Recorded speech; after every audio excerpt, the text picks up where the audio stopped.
નમસ્કાર દર્શક મિત્રો, આપ જોઈ રહ્યા છો કલમ ન્યૂઝ। હું છું પાયલ બામભણિયા। તો જોઈએ આજના મહત્વના સમાચારમાં।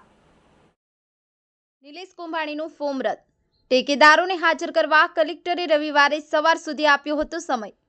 સુરત બેઠક પર કોંગ્રેસના ઉમેદવાર નિલેશ કુંભાણીની ઉમેદવારી રદ, કલેક્ટર અને ચૂંટણી અધિકારી સમક્ષ સુનાવણી બાદ કલેક્ટરનો નિર્ણય। ફરી એક વખત આપને જણાવી દે, નિલેશ કુંભાણીનું ફોર્મ રદ કરવામાં આવ્યું છે। ટેકેદારોને હાજર કરવા કલેક્ટર રવિવારે સવાર સુધી આપ્યો હતો સમય। સુરત બેઠક પર કોંગ્રેસના ઉમેદવાર નિલેશ કુંભાણીની ઉમેદવારી રદ, કલેક્ટર અને ચૂંટણી અધિકારી સમક્ષ સુનાવણી બાદ કલેક્ટરનો નિર્ણય। બ્યુરો રિપોર્ટ, કલમ ન્યૂઝ। રમેશ સત્યની સાથે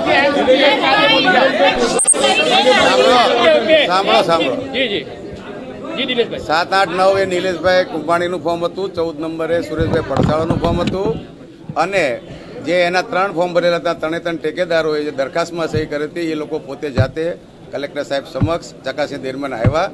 એ લોકો એવી રજૂઆત કરી હતી કે ભાઈ જે ફોર્મમાં જે સહી છે દરખાસ્ત તરીકે એ મારી ફોર્મમાં મારી સહી નથી, હું અહીંયા કલેક્ટર સમક્ષ જ્યારે ફોર્મ રજૂ કરવાનું ત્યારે હું અહીંયા આવ્યો નથી અને મારી હાજરી નથી।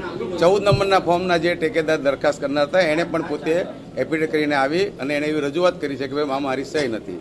3 પ્રકારનું છે। કલેક્ટરે એને ઘણા પ્રશ્ન પૂછ્યા છે, એને પણ એને ઓનલાઈન વિડીયોમાં એને જવાબ આપ્યા છે, એના અહીંયા જવાબ પણ એના લિખિતમાં લીધેલા છે કલેક્ટરશ્રીએ અને એને એફિડેવિટ કરીને પણ સોગંદપૂર્વક જણાવ્યું છે કે આમાં ફોર્મમાં મારી સહી નથી।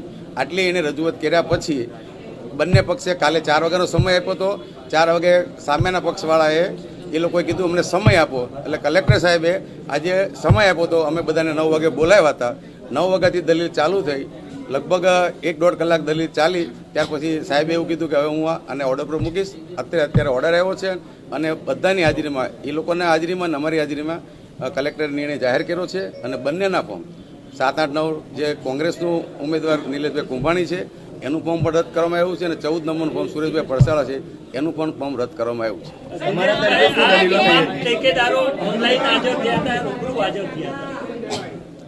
શું કહો છો? તમે ટેકેદારો કલેક્ટર સાહેબ સમક્ષ ઓનલાઈન હાજર થયા હતા કે એ જાતે પોતે આવ્યા હતા, કલેક્ટર સમક્ષ એને રજૂઆત કરી હતી અને આપને જાણ ખાતર કહી દઉં છું કે કલેક્ટર શ્રી સમક્ષ જ્યારે પણ આ રજૂઆત થાય છે, અમે બી બેઠા હતા ત્યારે લાઈવ એનું રેકોર્ડિંગ થાય છે। સાહેબ, અપહરણની જે વાત છે, અપહરણ કરવામાં આવ્યું છે, એ વાત તદ્દન ખોટી છે। અમને બાબતને કંઈ ખબર નથી। આ તો કોંગ્રેસના જે ઠેકેદારો છે એ આવીને કહી ગયા છે એટલે આ ઇસ્યુ ઉભો થયો છે। અમારામાં કોઈ હાથ ભાજપ ઉપર આરોપ થઈ રહ્યો છે સીધો। એ આપ નોટરી જેણે કરી આપ એને પૂછી શકો છો, મને એ બાબતને ખ્યાલ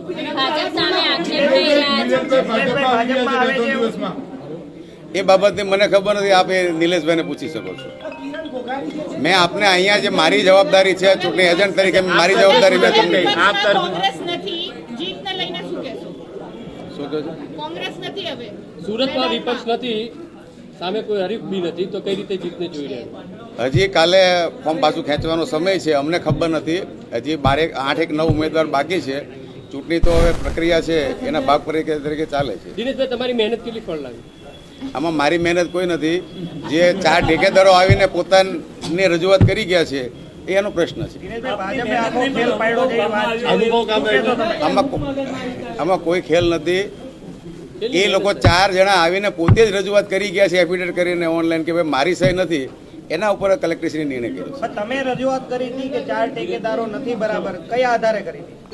તમને કઈ રીતે ખબર પડી? એ લોકો રૂબરૂ જ આવ્યા હતા, ચકાસી દરમિયાન જાતે જ આવ્યા હતા એ લોકો 4, અમારી નહીં।